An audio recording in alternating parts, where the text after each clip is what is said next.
Day of wrath? Whose wrath? Here it's the wrath of Christ, and he seems wrathful indeed. The cross signals power that crushes us. Not by the mercy or love of Christ can we be saved, but by his blood. Jeg kommer fra en mand, der fik en from død. We know the dead man was pious because his last act was to torture and burn a witch. He acted for Christ. But those we now call saints may very well be devils, and their light may very well be darkness. So is it Christ's wrath that strikes Laurentius dead for his perversion of Jesus, and Absalom too? Or is it maybe the witch's wrath? Her love's Martha is burnt for selling medicinal herbs. Bare det nu må hjælpe. Det gør det nok. Det er urter fra Gallagher. Det er da mærkeligt, at det kan have sådan en kraft. Der er kraft i det onde. And within a day her curse kills Laurentius and Absalom. Det husker jeg ikke. Men jeg vil jeg huske.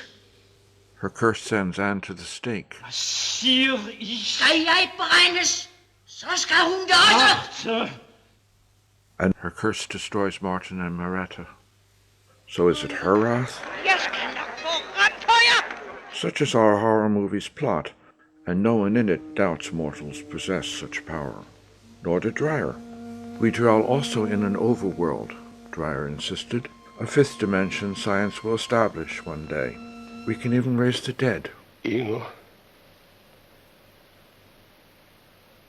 I Jesu Kristi navn byder jeg dig. Stå op.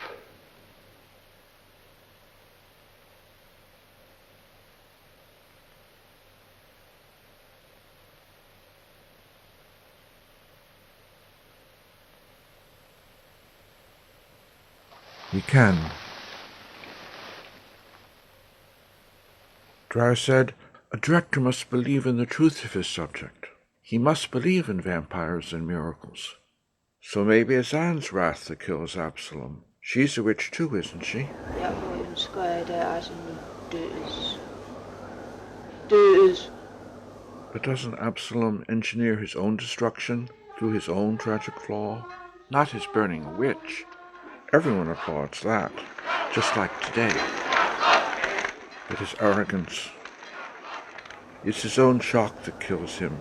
His realization that he failed God by not burning a witch. Jeg har syndet. Syndet mod Gud. Jeg har løjet for ham. That he snatched Anne in payment against her will. Jamen elskede jeg dig. Det er underligt. Det har jeg aldrig tænkt på. That she and his son made love. Martin, og du. Ja. The characters destroy themselves and each other. The blackness and the storm seem manifestations of their emotions, like the humming grass. Det er græsset, der nynner. Hvad nynner det? En sang om os to. And the trees. Yet aren't the characters equally spooked by the blackness, the storm, the trees? Just as the characters are biologically linked, so too are people and nature. Anne, trying invocation, stares into space, out the window, at the world. It's all one biosphere. Martin. And Dreyer makes it all physical, the overworld too. Events separated in space. He unites physically by rhyming motions across cuts. Her fall propels them together. Thus earlier, her entrance rhymes with Anne's entrance. Later, Anne's motion is echoed by the maids. Absalom's thoughts of death Vil livet begynde. are echoed by Martin's. Om vi kunne dø sammen nu. God and the evil one are here. But God and evil may be us. A movie is psychomelodrama, mass psychosis. Jeg ser dig gennem tårer. Do any of them choose their beliefs and how they experience life? Said Dreyer, My goal is to reproduce the feelings of my characters, to seize the thoughts behind the words, the secrets lying in the depths of their souls, which is what a sculpture does, using body language. Dreyer is sculpture in motion.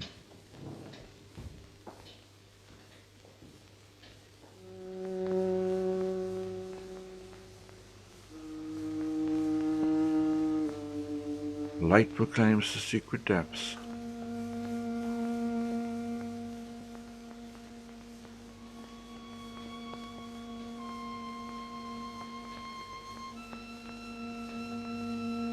Each of us exists in a fishbowl of our own sensations and emotions.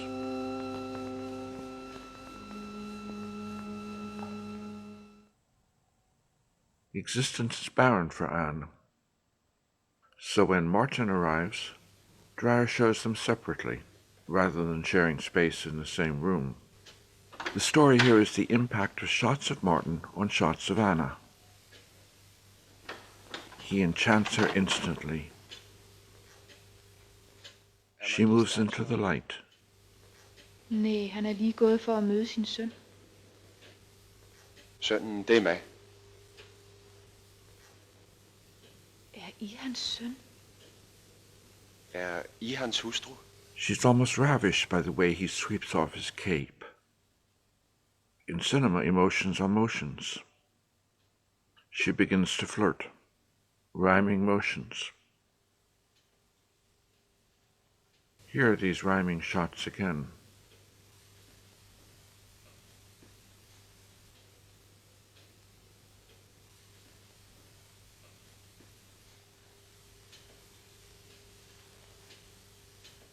A vixen-like, a witch-like quality comes into her eyes. The lattice background suggests intrigue. Måske i mine tanker. The light shadows on her face, her modeling within an aura of light that contains her, make Anna, and Dreyer people generally, fleshy, ephemeral. Here I am now, in this time and place. In a moment I'll be gone, and the place will stay. Min store søn. Anna believes she enchants Martin. Martin.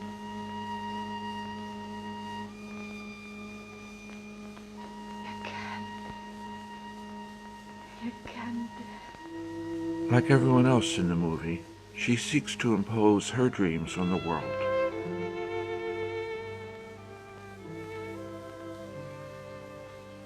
She's not so different from Marietta.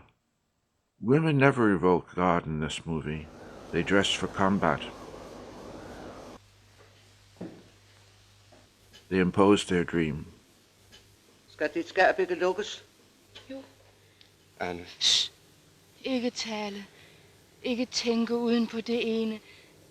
At vi to hører sammen. Har du nogensinde set ind i Annes øjne? Har du set, hvordan de brænder? Marietta's aggressiveness is in the colliding compositions.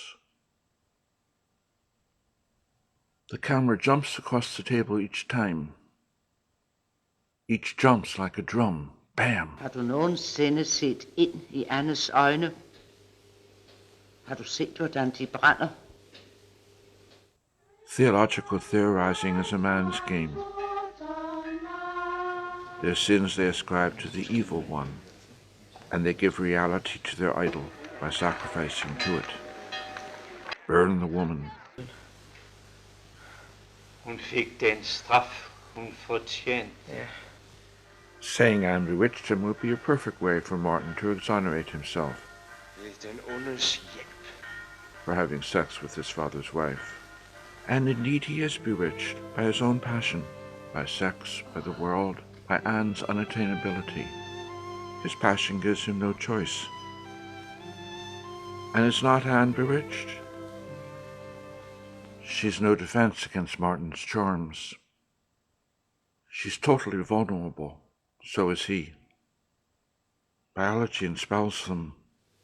Kom. Kom herud til Birken.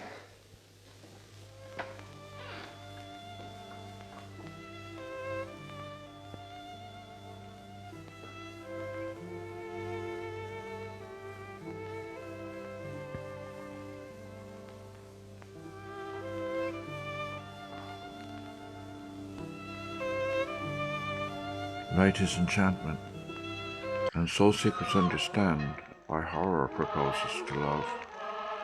They spin in their own spell. Does Anne choose this?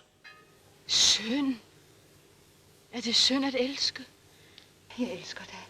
Jeg elsker dig. Det er min eneste brød. Yet she summons Martin. A child repressed, naturally she lights up at first discovery of herself, her power, her dream, her liberation. Martin.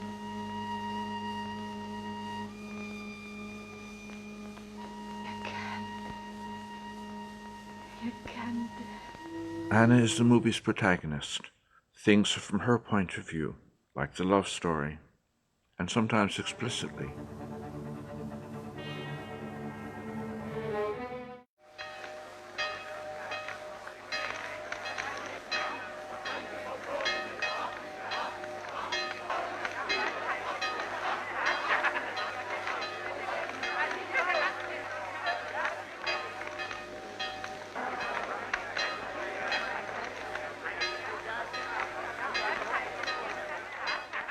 And again here, it's all through her eyes.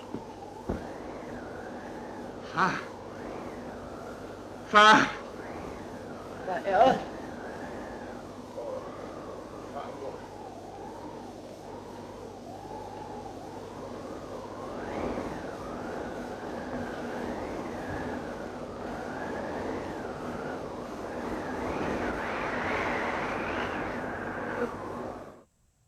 What are the soul's secrets that lead her all unawares to slink like an erotic spider with wind effects?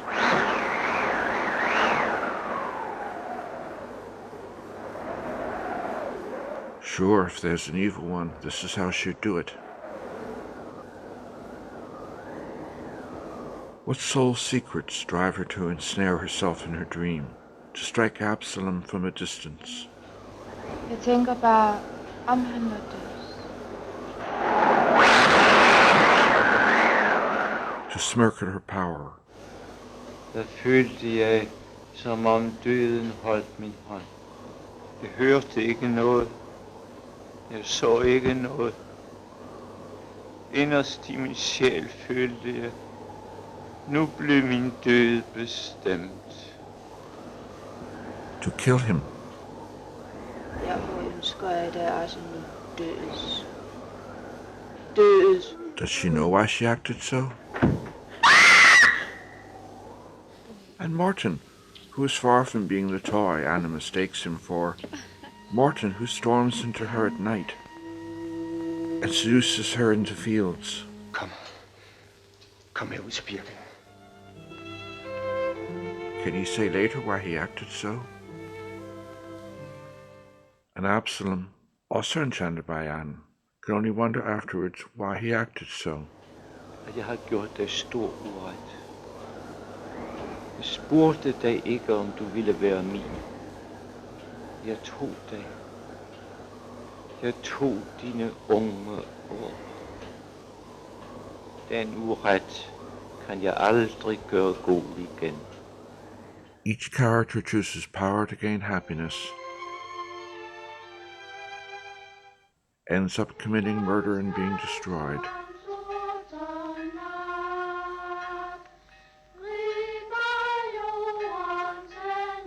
And only evil wins. They're all ensnared in a chain of dreams.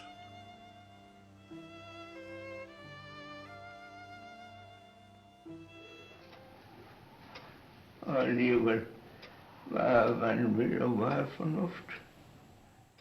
What is madness and what is reason? Good movies show us how multilateral truth can be. But people seek certainty. Writing, we see, creates a fact. Objects make thoughts solid. The task of objects is to embody the inner worlds of the people who live with them.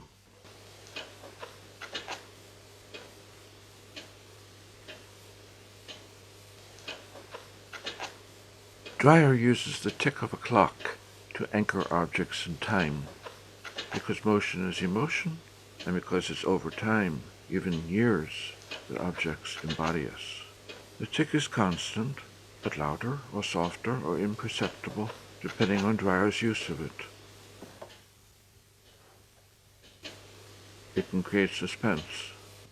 Har du set noget til Herlevs Martha?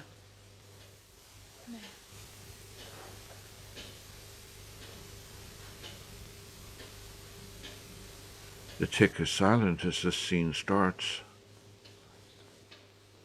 then loud for suspense. Nogle levende.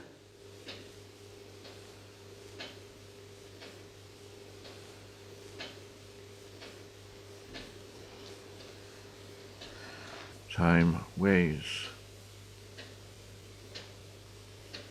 Again, no tick at the scene's start.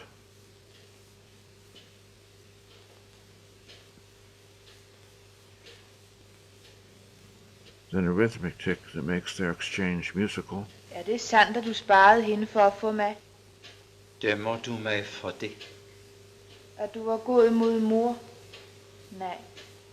Men Var du også god mod mig? har jeg ikke været da en god mand? Jo. Men spurgte du, om jeg elskede dig? Du var så ung. Et barn. Jamen elskede jeg dig. Det er underligt. Det har jeg aldrig tænkt på. Nej, det har du vel ikke. A dreadful tick at the end.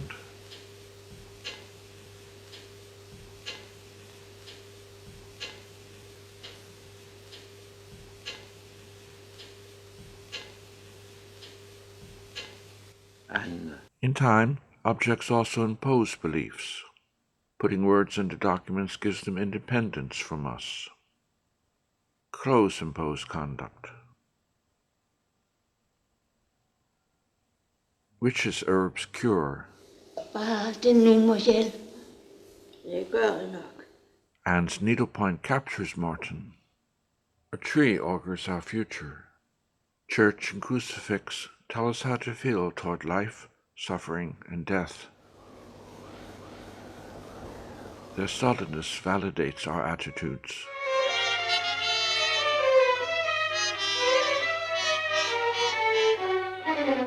Like costumes and posturing, objects impose power.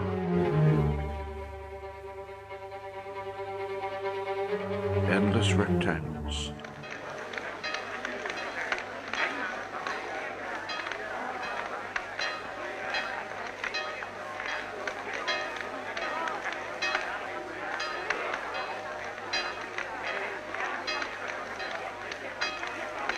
And the cross.